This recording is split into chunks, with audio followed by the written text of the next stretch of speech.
Good morning, good afternoon, good evening. Welcome to the Crypto Blast. Sorry, it's the Crypto Blast. God, I've been too many podcasts today.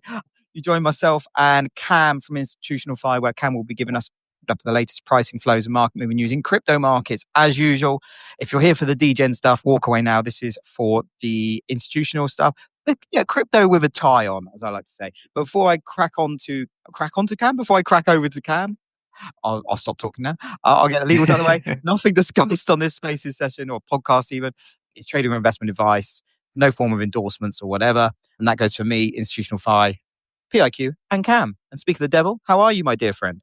I'm very well. You could call this crypto with a tuxedo shell. Let's be honest. Yeah, I see what you're doing there. But but 9 times out of 10, I'll mispronounce tuxedo. So this move over that one. What else are you talking? Anyway, just a reminder, this is one of the first couple we've done on Podbean so we can pump it directly to the podcast. If you are listening to this on the podcast, remember we do record this live, so we may say shit, fuck or bugger.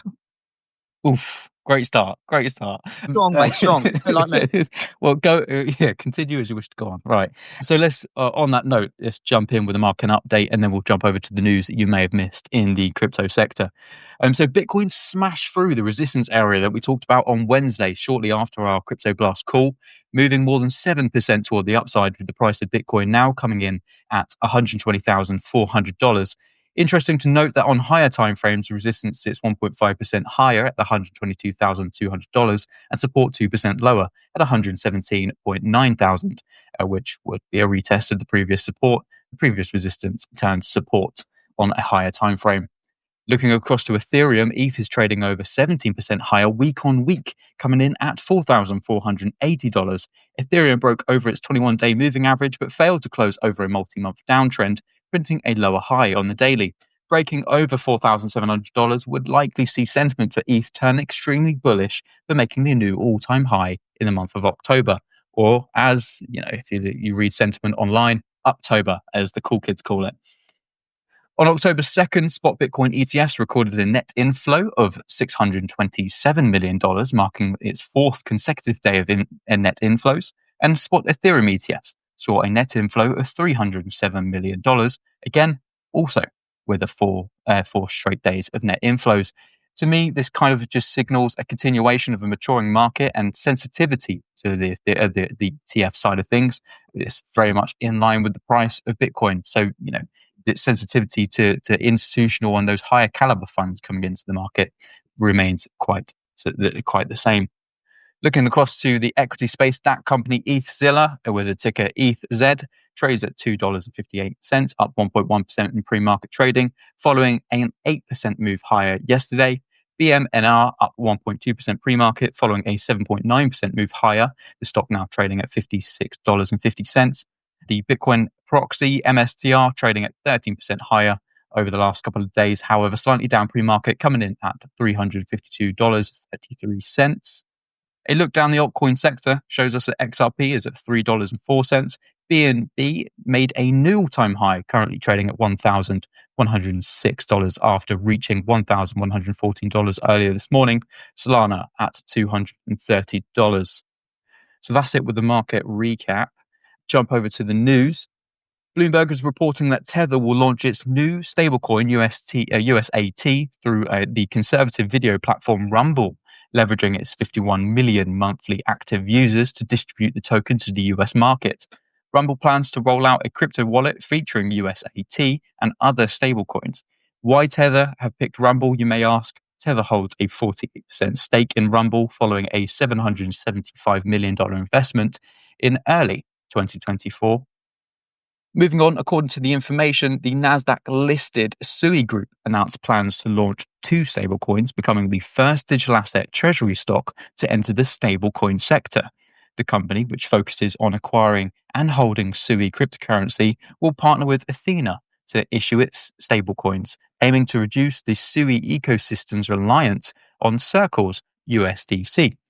So essentially, to break this down into more simpler terms, they're trying to triage the APY that they'll be getting on the stablecoin holders, which Circle doesn't distribute. So it makes sense that you want to tackle that 4.2% of the stablecoin revenue that it brings in each year. So according to Bloomberg, co-founder of World Liberty Financial said at the Token 2049 conference in Singapore that he plans to tokenize the Trump family's global real estate assets to Here broaden we go. access. Here we go. To broaden access for everyday investors. He suggested that high-end properties such as the Trump Tower Dubai could eventually be made available to public in the form of the blockchain-based tokens. Exactly what your rights will be owning a portion of the Trump Tower, of course, was not mentioned. I'm sure we're going to start to see more of these, these stories come into the headlines very, very soon.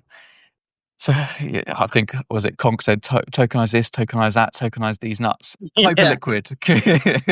Hyperliquid competitor Lighter has launched its Ethereum Layer 2 public mainnet following 8 months of private beta. The protocol offers low-cost, low-latency perpetual trading via custom zero-knowledge circuits that enable verifiable matching and liquidations. This follows the increased competition in the futures perpetual space as it heats up and gains popularity. In fact, according to DeFi Llama, in September, monthly trading volume on the perpetual dexes surpassed $1 trillion for the first time in history, reaching $1.14 trillion. That's nearly a 50% month-over-month increase. In the past 30 days, protocols of over $100 billion in perpetual trading volume include Asta, Hyperliquid, and Lighter. I thought you said Asda for a second, as in the Super Bowl. Yeah. As the price, smack the bum. Avalanche treasury company AVAT announced a $675 million business combination with Nasdaq SPAC Mountain Lake Acquisition Corp, including $460 million in treasury assets. AVAT has already purchased over $200 million of AVAX at a discount, 18th month priority rights, and targets holdings of over $1 billion in AVAX post-listing. Their current entry valuation sits 0.277 against the MNAV, so that's a 23% discount. The Nasdaq-listed XRP treasury company Vivo Power has completed a $19 million equity raise through an additional common stock offering priced at around $6.05 per share. The new capital will support its digital asset treasury strategy, including acquisition management and long-term holdings of XRP. Interestingly, Robinhood CEO Vlad Tenev said at Token 2049 that tokenization will consume the entire financial system, putting all assets on chain and merging traditional finance with crypto. He noted that US regulation lags Europe's, but the trend is unstoppable. The tokenization market is currently sitting at $32 billion, while global equities are valued at over $115 trillion. Well, that data is quite old, as of 2023, so I'm assuming that number is slightly higher than that now. New York Senator and Assembly member proposed a bill. The bill is S8518, if you're interested, to tax Bitcoin miners. One for the purists. Yeah, one for the purists. To tax Bitcoin miners on electricity use, with proceeds funding energy aid for low-income households. Miners using renewable energy would be exempt from the rule. If you're looking into what Bitcoin mining companies use renewable energy, CleanSpark is going to be your go-to stock on that one. So according to DeFi Llama data, the total market capitalization of stablecoins surpassed $300 billion for the first time. USDT accounts for 58.4% at $176 billion. USDC exceeds $74 billion. And the third largest yield-bearing stablecoin is USDE, and they stand at $14.8 billion. And lastly, according to Bloomberg, Laser Digital is in primarily discussions with Japanese financial service agency to apply for a crypto asset trading license, aiming to offer services to institutional clients. The CEO said that if approved, Laser will provide brokerage services in Japan for traditional finance institutions and crypto firms, including exchanges. So that's going to be the last story coming up from me today. Obviously, we've had quite a busy week and a bullish week for crypto heading into the weekend.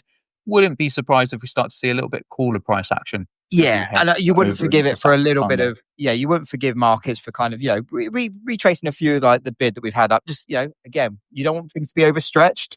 Sometimes the pullback is good for markets. Exactly that. Exactly. Well, Cam, thank you so much. Obviously next week, Mondays will be fine, but next week I'll be doing these from Vegas. So grab hold of your hats and let's see what happens. But Cam, thank you so much, listeners. Thank you so much for tuning in. We really do appreciate you.